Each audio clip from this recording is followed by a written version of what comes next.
matin. L'obscurité du frêne immense m'enveloppe. Mon noir Sleipnir, depuis bien des heures galope, infatigablement de ses vides pieds d'airain, sans que nous approchions du monde souterrain.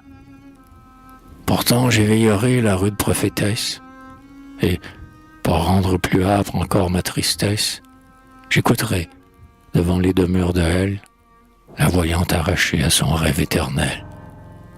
Car il n'est plus mon fils aux cheveux de lumière, il est mort dans sa grâce et dans sa fleur première, lui qui resplendissait sur le monde joyeux, et nous ne verrons plus se rouvrir ses beaux yeux.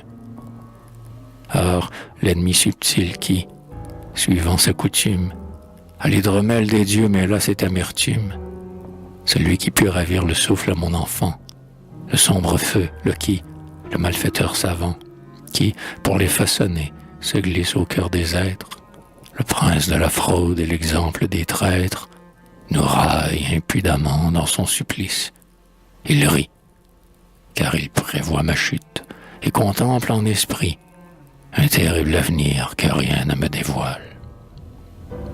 Ah, puissais-je broyer ses os jusqu'à la moelle, les dieux vieillissent, moi, j'ai perdu le sommeil. Quoi? Verra-t-on crouler le ciel? L'ardent soleil jettera-t-il au loin le bouclier de glace qui nous a jusqu'ici préservés de sa face? La lune, au battement de nos cœurs anxieux, va-t-elle donc rouler, morte, à travers les cieux? Pleuvra-t-il des torrents d'étoiles? Et le frêne, qui s'est épanoui dans sa beauté sereine, des profondeurs de elle au siège d'or des dieux, lui dont j'écoute, par les soirs mélodieux, palpiter les rameaux pleins de vie et sans nombre, Yggdrasil, qui m'accable aujourd'hui de son ombre, vaste et mémorial, paisible entre les forts, doit-il, déraciné de la terre des morts, pourrir en peu de temps comme un cadavre? Certes, un peuple d'étalons brode ses feuilles vertes. Les cerfs qui, grâce à lui, se sont multipliés, dévorent les bourgeons qu'ils jettent par milliers. Sur Yggdrasil, un aigle, un lugubre prophète, plane, et j'ai vu 100 fois, du pied de l'arbre au faîte, monter et redescendre, aussi vif que l'éclair, un écureuil chargé par le vieux roi de l'air, d'exciter une race impure et souterraine, à ronger nuit et jour les racines du frêne. Mais la sève, malgré les reptiles hideux, l'empourpre, son tranquille orgueil se raille d'eux.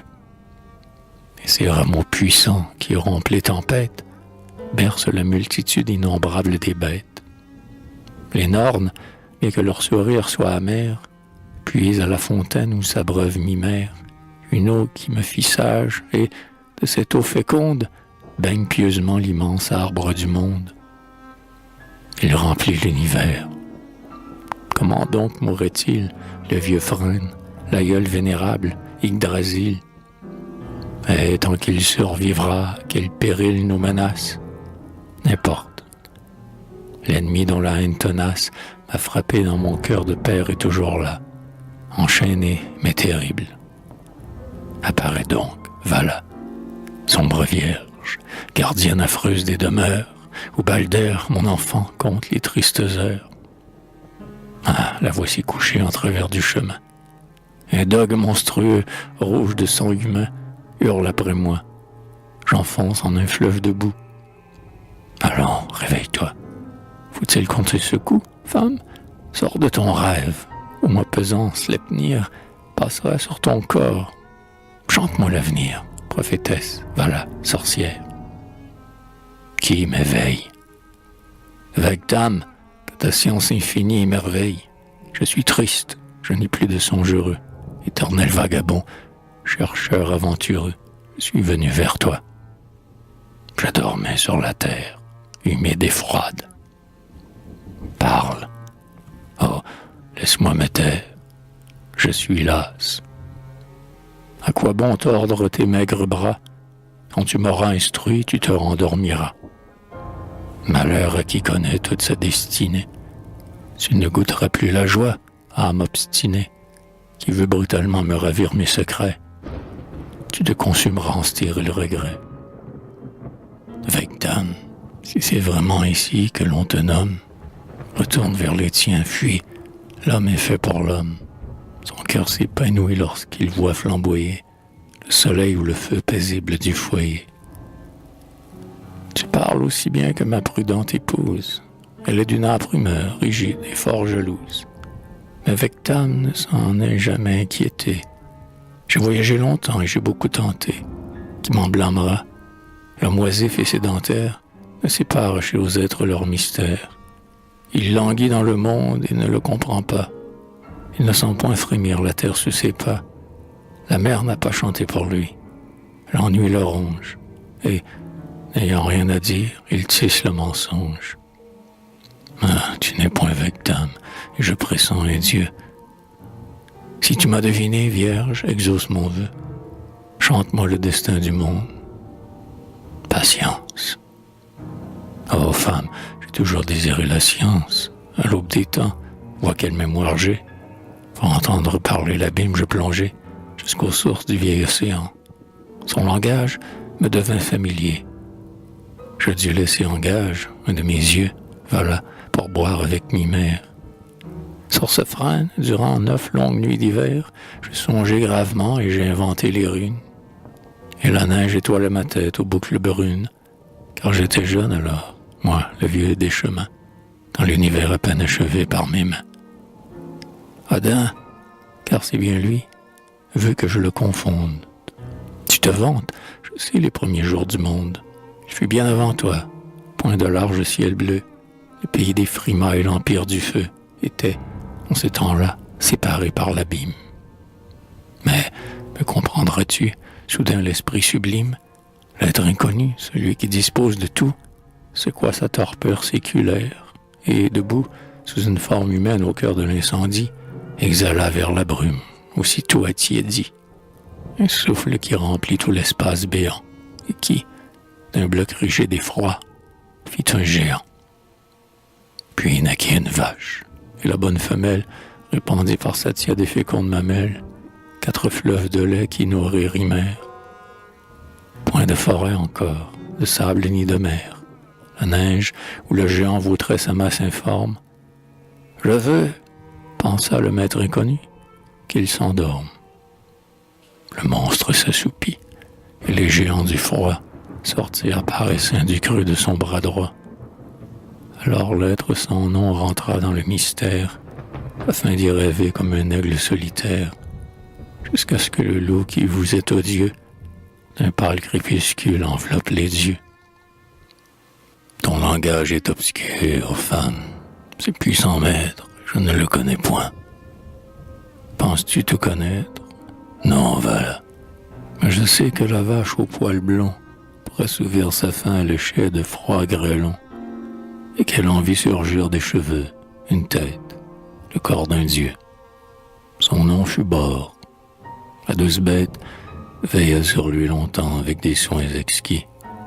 Mais Bor voulut avoir des fils, et je naquis d'une géante fraîche et robuste pour être l'ouvrier de ce monde aux femmes et son vrai maître. Hymère était stupide, inexorable, affreux. Les jeunes fils d'abord, comme ils marchaient contre eux, lui lancèrent au front d'énormes blocs de glace, et le monstre, abattu, fut achevé sur place. Puis mes frères et moi nous jetâmes son corps en travers de l'abîme, après de longs efforts. Son sang qui ruisselait de blessures profondes fit les fleuves bruyants, la mer aux vastes ondes.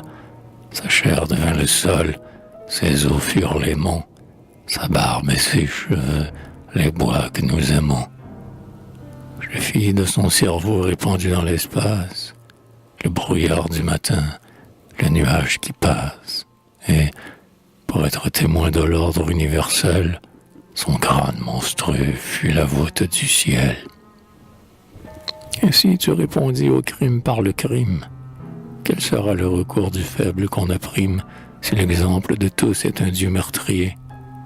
Ton règne, dur vieillard, chef des peuples, guerrier, qui jadis ébranlait la terre par ta lance, est fondé sur la force et sur la violence. Mais c'est pour le salut de tous que j'ai lutté, car, imposant au Dieu ma ferme volonté, attentif, protégeant la moindre créature, j'ai fait fleurir la loi dans l'immense nature. C'est ne pas oublier les bienfaits qu'on me doit. La terre vit surgir, au signe de mon doigt, deux robustes coursiers que ma parole guide. L'un d'eux, en secouant sa crinière splendide, fit la lumière et mit la joie au cœur des dieux. La mer étincela, le ciel fut radieux. À peine il eut fini sa course triomphale, que l'on vit s'élancer une sombre cavale. Et lorsque revint l'aube, aux clameurs des aiglons, l'écume de sa bouche argenta les vallons. Tel, le jour et la nuit sortaient de ma pensée. Me couchant sur la terre âpre, nue et glacée, dormait de beaux fruits, de merveilleux trésors. Je donnais la chaleur et la vie à son corps. Un frêne altier croissait près d'un gracieux orme. Je sus adroitement modifier leur forme. Ils eurent un visage et le beau sang vermeil. Je les tirai de leur mystérieux sommeil. Et, soufflant dans leur bouche une part de mon âme, j'en fis le premier homme et la première femme. J'ai créé le serment pour sceller leur amour. Je veille, mes corbeaux s'envolent chaque jour et reviennent le soir me conter à voix basse tout ce qu'ils ont vu faire en traversant l'espace. Je donne ma science et mes runes, souvent, endormirent la mer, firent tomber le vent. J'en sais pour arrêter en l'air le vol des flèches. Dans un château magique au bord des vagues fraîches, je chante avec saga les actes accomplis par ceux qui, dédaignant de mourir dans leur lit, méritèrent qu'un Dieu chantât leur rude histoire. Je suis à tous. Je donne aux braves la victoire, aux scaldes le génie et la brise au vaisseau. Qui me hait? Les méchants? Qui me raille? Les sots? La guerre est éternelle entre le Fils des hommes. Tant mieux, laissez-nous vivre en vaillants que nous sommes. Dieu ou mortel, le sang versé nous réjouit. Quand de mâles guerriers luttent jusqu'à la nuit, à nombre égal, le fort en face du robuste, je dis que la bataille est une chose juste. Je me plais, lorsqu'ils vont en guerre par milliers, à mugir dans le creux de leurs grands boucliers. Ah, qu'ils sont beaux, filant aux lueurs des étoiles, les hardis rois de mer, sur leurs chevaux à voile. Dans leurs âpres combats, quand se heurtent les nefs, la hache retentit sur le crâne des chefs. La lueur de l'épée entre dans leurs prunelles. Les oiseaux, convoitant les morts, battent des ailes. La mer s'enfle, le ciel est plein de cris aigus, et des bancs de poissons s'engraissent des vaincus. J'ai moi-même, orgueilleux de ces luttes viriles, refoulé les géants vers leur désert stérile. Thor leur serrait le cou comme dans un étau, on les frappait avec son agile marteau, bien qu'ils eussent le crâne aussi dur que des pierres. Moi, sans pâlir, j'allais soulever leurs paupières, pour éteindre l'éclair de leur regard cruel, et je lançais leurs yeux farouches vers le ciel. Alors, ce n'était pas comme lorsqu'une vierge, dans la maison du vieil ami qui vous héberge, sourit des yeux après qu'elle vous a versé de l'hydromel nouveau fortement épicé. Non, non, ce n'était pas comme lorsqu'on embrasse la bien-aimée afin d'éterniser sa race, et que, lui caressant les cheveux ou les seins, on se livre à l'amour sur de moelleux coussins. Tu ne hais pas non plus, je vois ton œil qui brille, à te glisser le soir près d'une jeune fille. Jadis tu dépassais la fureur des taureaux. Il fallait bien peupler la terre de héros, puis pourquoi condamner l'amour? Un frais visage, au vala, peut troubler même l'esprit du sage.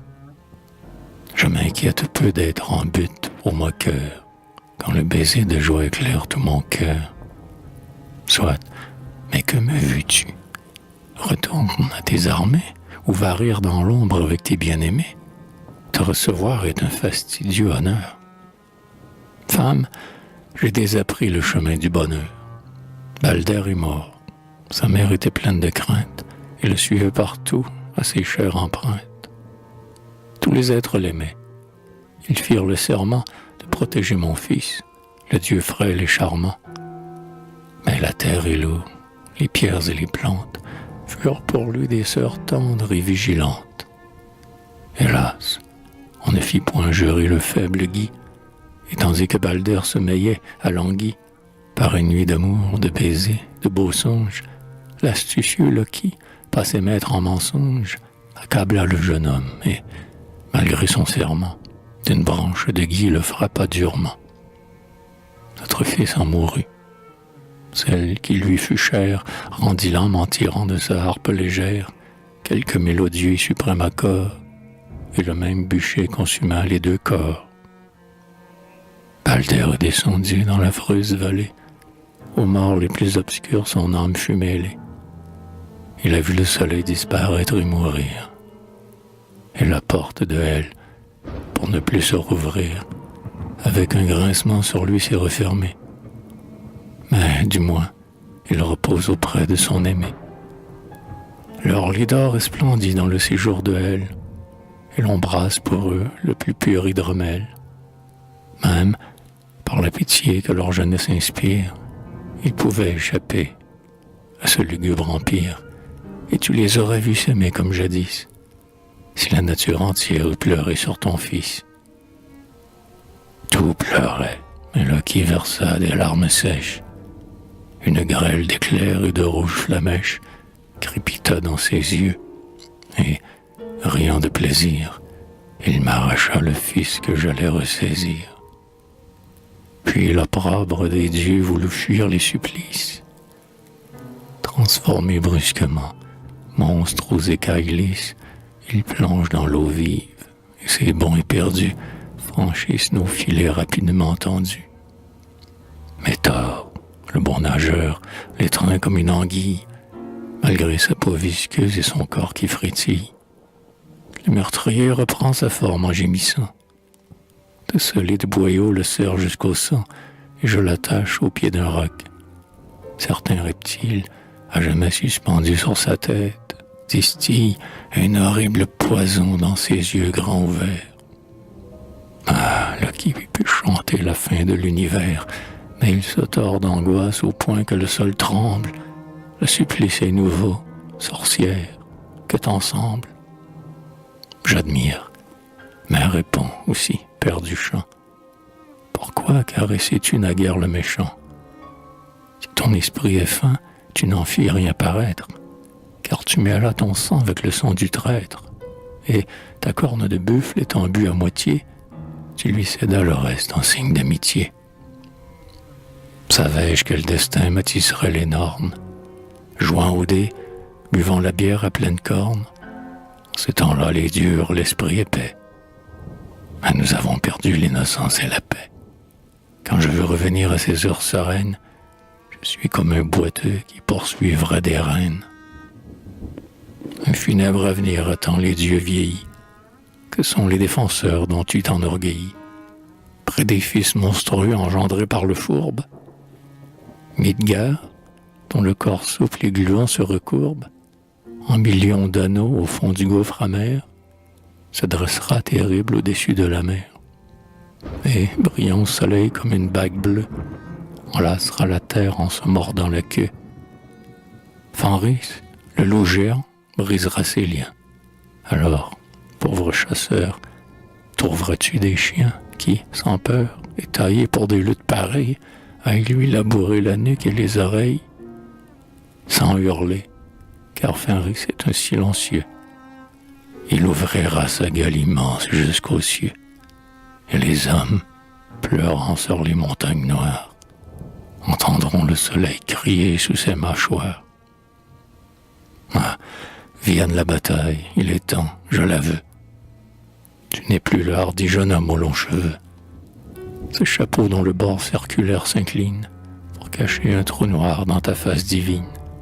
Cette pique émoussée qui ne brille pas, sont-ils faits pour celui qui se rue au combat?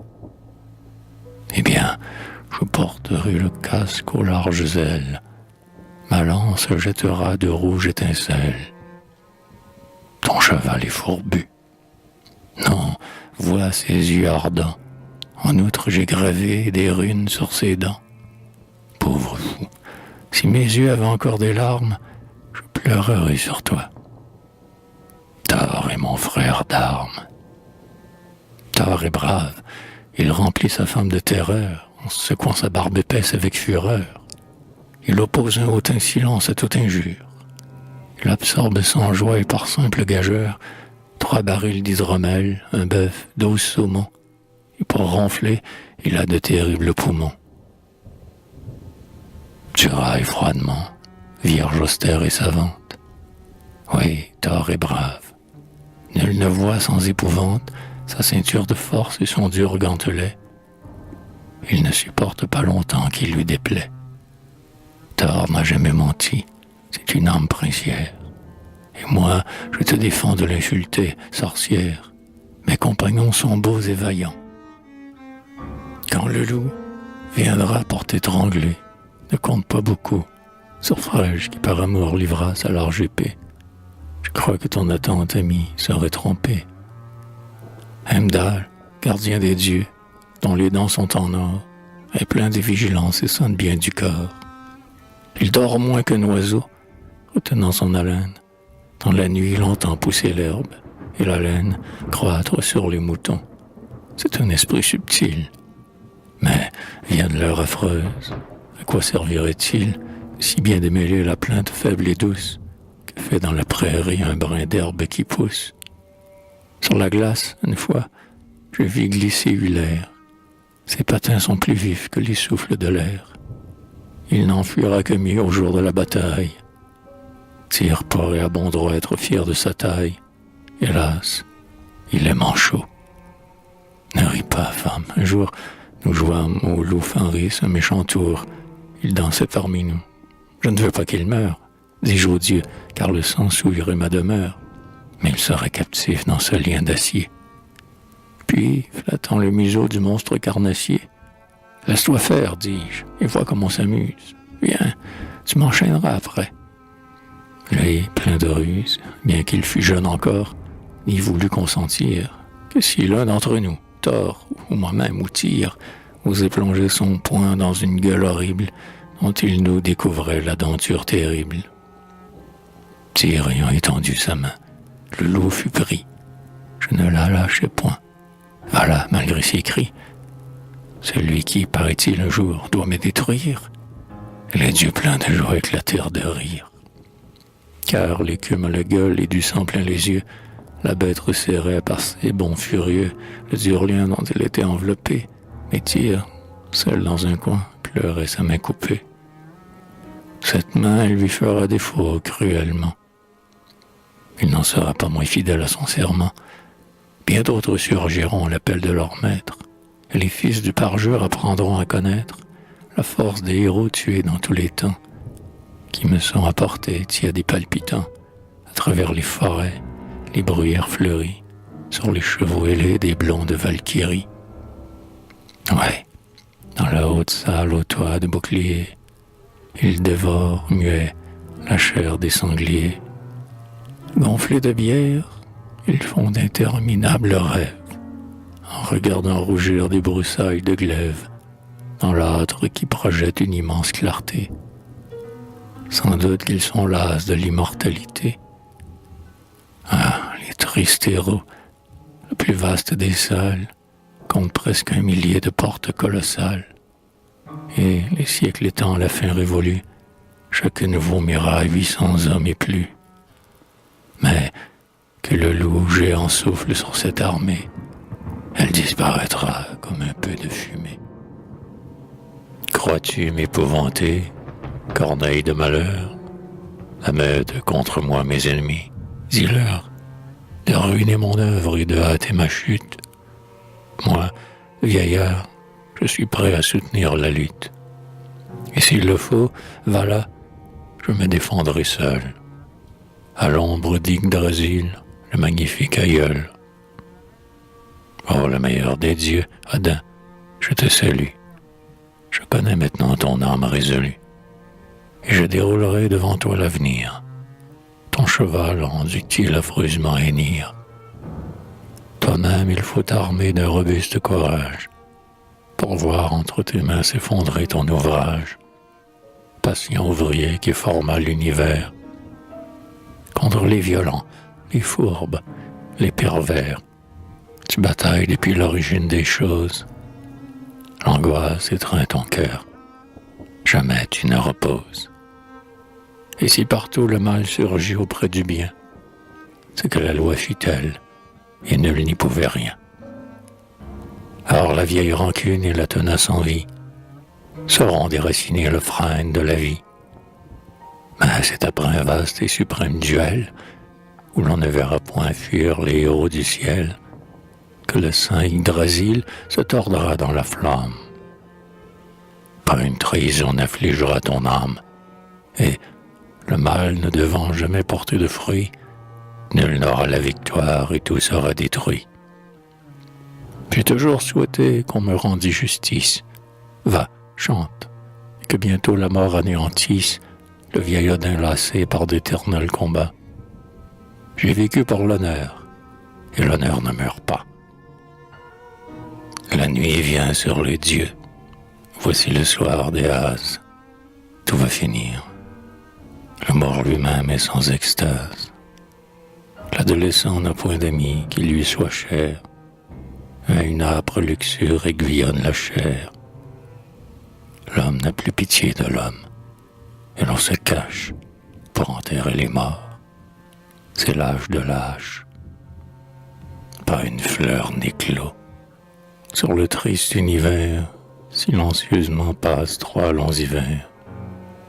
La neige monotone et stérile tournoie. Le soleil appauvri ne verse plus la joie. Hélas.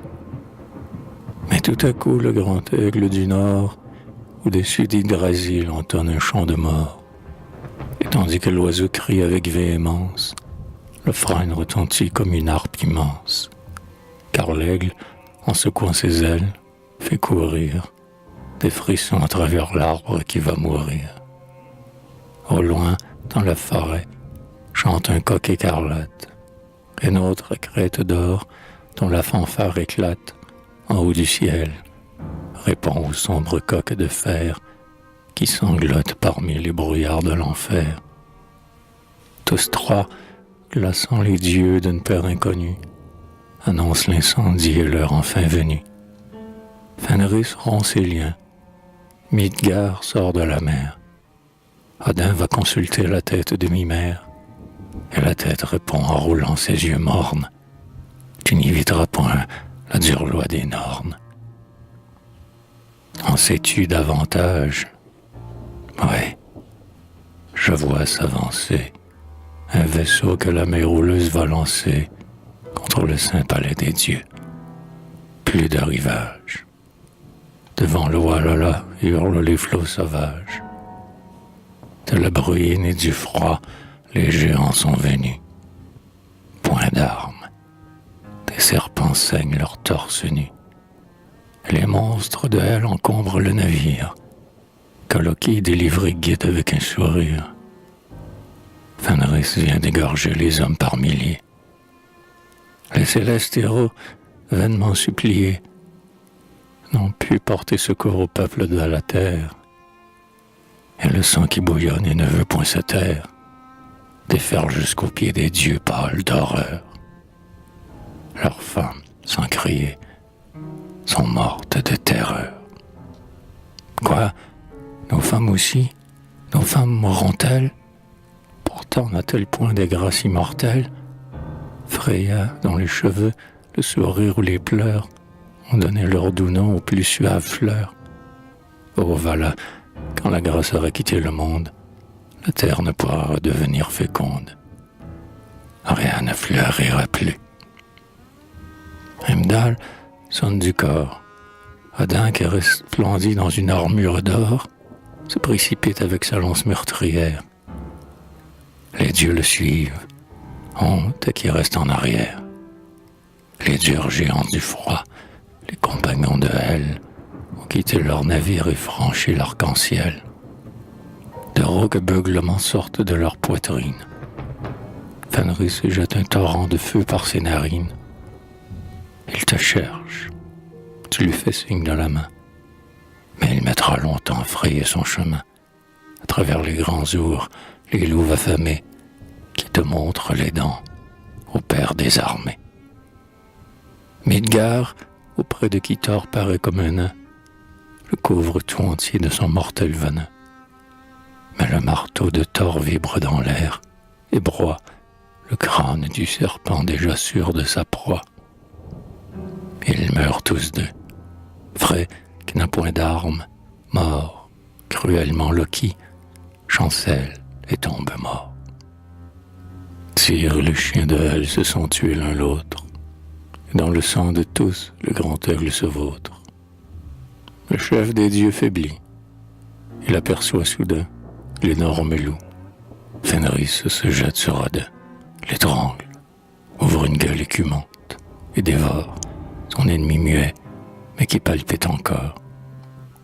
Les narines du loup ronflent des jets de feu, tandis que sous ses dents craquent les os du dieu, avec le casque d'or, la cuirasse et la lance, et sur le monde plane un terrible silence.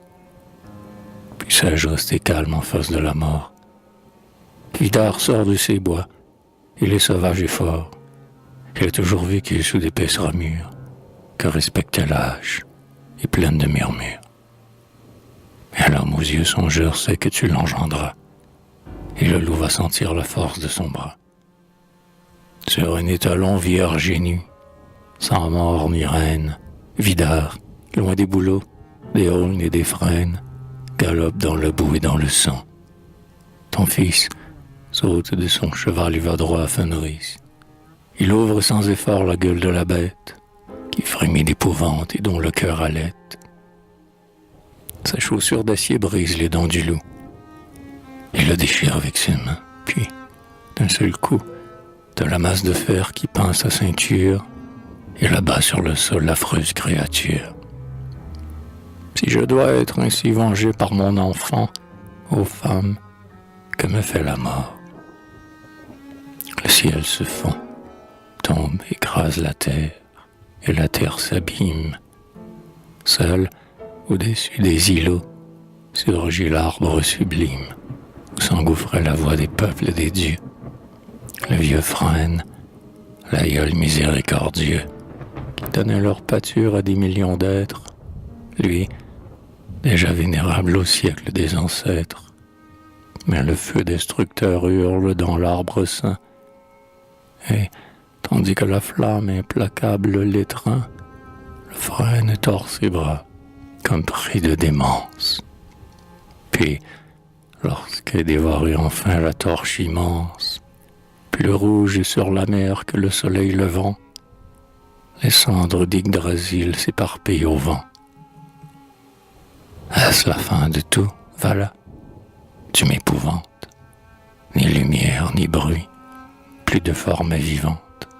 Quoi donc? L'être inconnu, dont le souffle béni pénétra de chaleur tout l'espace infini, fera jaillir des flots une terre nouvelle. Entends ce que l'esprit des siècles me révèle. Je vois surgir un monde éternellement vert, beau, joyeux, diapré de fleurs et tout couvert de splendides moissons que l'on n'a pas semées. Les jours sont clairs, les nuits tièdes et parfumées. Avant d'être englouti, le soleil déjà vieux mit au monde une vierge aux doux et chastes yeux. Le ciel, qui la voit briller, salue en elle sa lumineuse amie et son âme éternelle. La mer est toute bleue. Au-dessus de ses eaux volent des tourbillons de merveilleux oiseaux qui vivent de lumière et dédaignent la proie. C'est une paix sacrée, une indicible joie. Balder, sorti de Hel pour le bonheur sans fin, vit avec son aimé en un temple d'or fin, et sage, prononçant des paroles augustes, il règne avec bonté sur un peuple de justes. Rendors-toi, Vierge. Adieu. Mon plus ardent souhait fut d'arracher son âme au traître qui me hait, mais pour que le destin tout entier s'accomplisse, je ne tenterai pas d'abréger son supplice. Bien trouble est l'avenir, et je le comprends peu. Me J'ai patiemment fait mon œuvre de Dieu, femme, et, puisque mon fils bien-aimé doit revivre, c'est d'un cœur résolu que je vais la poursuivre. Pourquoi gémir? La vie est bonne malgré tout. L'éternel voyageur marchera jusqu'au bout. Père des dieux, sois fier de m'avoir éveillé. Je vais me rendormir sur la terre mouillée, et nul n'interrompra désormais mon sommeil, jusqu'à ce que Phénoïs dévore le soleil.